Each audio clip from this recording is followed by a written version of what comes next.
Context is queen, an open letter to a gifted musician. Context is queen, an open letter to a gifted musician. 1. Quote, he is entitled to his perception. Context certainly helps though. End quote. Lauryn Hill. For some reason, British pop singer Elton John in his 2019 memoir made what appeared to be an attempt at besmirching Michael Jackson.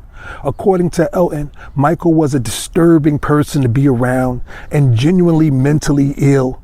Elvis Presley got off much easier, only having been described as overweight and sluggish.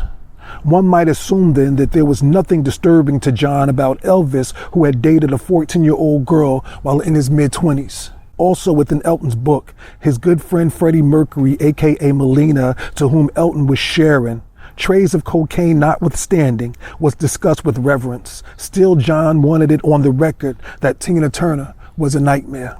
Assassinating the character of black men and women while treating their white counterparts with kid gloves is what black people have come to expect from racist whites.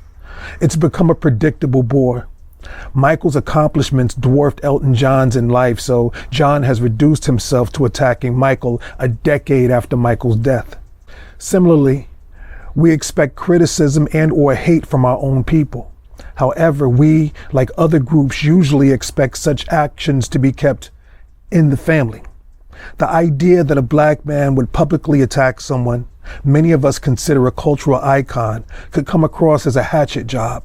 Nevertheless, and conspiracy theories aside, your motivation for not keeping with the tradition of maintaining such discussions as a private family matter is unclear. I would not challenge the factual basis of your experience with Lauren. There is some consensus surrounding her apparent eccentricities. But reveling in tearing down a sister without her being there to defend herself is pitifully self-emasculating. We don't expose our women. We protect them. I am embarrassed to admit that, though from what I've heard about your work, it sounds like you compose and perform my kind of music, yet I am shamefully unfamiliar with your output. It feels like having lived under a rock these past several years, even though I am familiar with many of the artists you have collaborated with. Additionally, I recall hearing your work a handful of times, that is, friends, playlists, streaming radio, etc., and had certainly heard your name spoken of highly. Respectfully, in my case, you came into context due to your provocative Lauryn Hill comments. I looked you up and was justifiably impressed. Positive brothers protect black women. Thus, it is shocking a black man of your standing has become known partially for anxiously attempting to expose rather than protect a sister. The irony was not lost on me when, while searching your name, an image appeared of you at an NPR concert donning a shirt that read, "Respect her." This is not personal for me in the sense that I do not know Lauryn Hill. In earlier years, she was a friend of and attended grade school with someone close to me. For that reason, Lauren and I were introduced during a gathering in South Mountain Reservation as she sat beside her mother at a picnic table. She was just as solid as one would expect a sister from Newark to be. Still, being human, her personality certainly would have evolved due to time and circumstances since that point. Again, I am not criticizing your truth itself. It's just that without having been pressured, you eagerly offered, "I'll say a name," and then proceeded to throw Lauren under the bus. It reminds me of an interview of a London area gangster I once read. He targeted males based on their own weak and or incomplete moves of aggression. A male who attacks sisters often begins to look like a meal to men. I presumed your haste to have been precipitated by having had more entertainers to expose and figured you intended to balance it out with more examples, including some male and some white. Instead, you dwelled on Lauren exclusively for 10 minutes. Cool.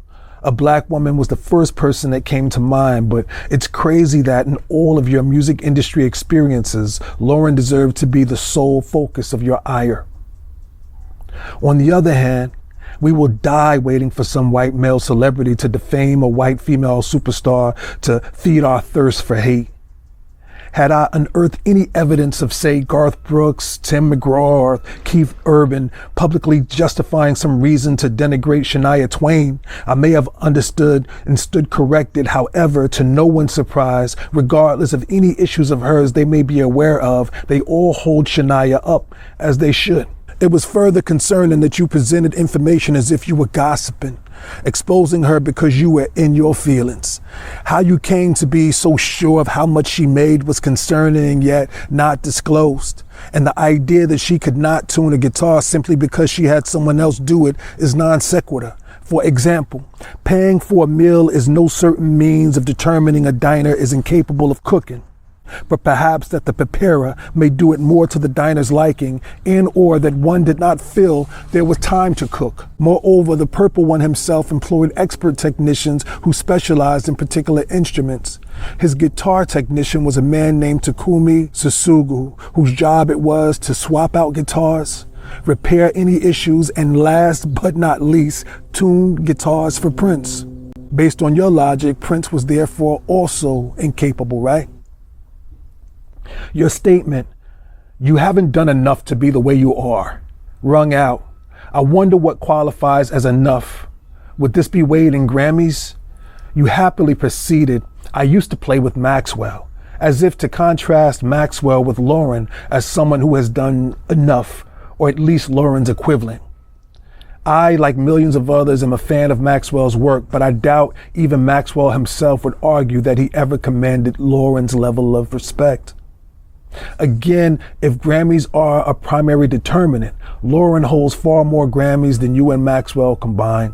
In fact, she is tied with Miles Davis, who you clearly hold in the highest esteem per your own admission. I am obviously influenced by Miles Davis. From your 2016 New York Times "What Would Miles Davis Do" interview. Moreover, Lauren's Grammy count exceeds that of either Elton John or Shania Twain. In fact, John Coltrane's undeniably masterful body of work was only awarded 1 Grammy. Had Coltrane not done enough? Surely the parishioners of the San Francisco-based St. John Will.I.Am Coltrane African Orthodox Church, having attracted worshipers from across the globe since before you or I were born, would argue that Coltrane had indeed done enough.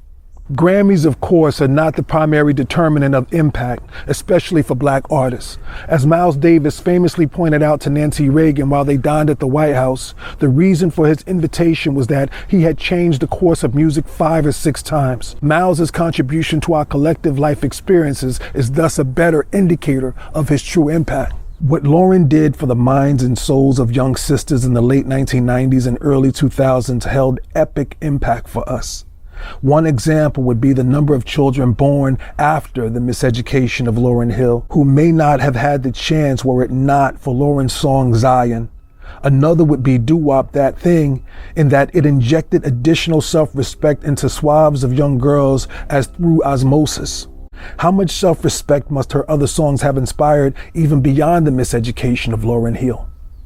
In 2013, Prince, whom you speak highly of, and who was known to be beyond particular about for whom he advocated, personally made moves to ensure Lauren's children were taken care of during the 3 months she was in prison for tax evasion.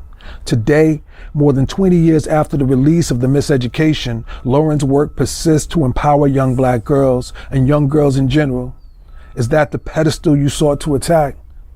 Respect her. 3, quote, "I am the architect of my creative expression.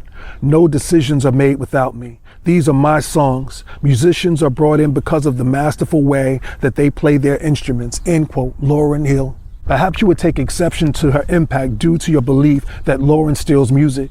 It was never clear to me the music industry worked in that way. And to Lauren's point, it is indeed surprising that you would elect to spend 10-hour days rehearsing with her while holding such an adverse opinion of her character. I could not imagine working for someone who stole from my friends, nor would threatening to cut my pay form my first inclination to be distrusting. You then went on to mention that the performance following the rehearsal, including you surprising Lauren with a riff from Joyful Joyful, a song she sung in a movie as a teenager. You, sir, may be more of a Lauryn Hill fan than you appear willing to admit.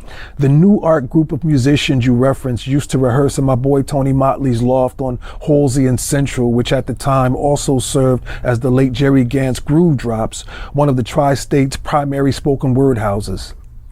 Having no knowledge of New Art's level of contribution to the album, I am in no position to argue that they did not deserve more, and still, we may deduce from other songs Lauren wrote and produced, such as All That I Could Say for Mary J. Blige and A Rose Is Still a Rose for Aretha Franklin, that she is capable of writing and producing at a high level. It's a touchy subject, and yet I find it hard to believe that Lauren would be the solitary example of these type of conflicts.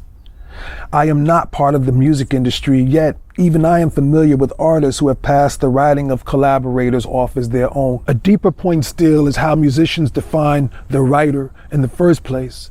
It has always been a bit murky. For example, Miles Davis, in some cases along with Bill Evans, is credited as the author of the quintessential masterpiece, Kind of Blue, regarded as the greatest jazz album and one of the most influential albums ever recorded by many critics. Yet, no writing credit on Kind of Blue went to John Coltrane.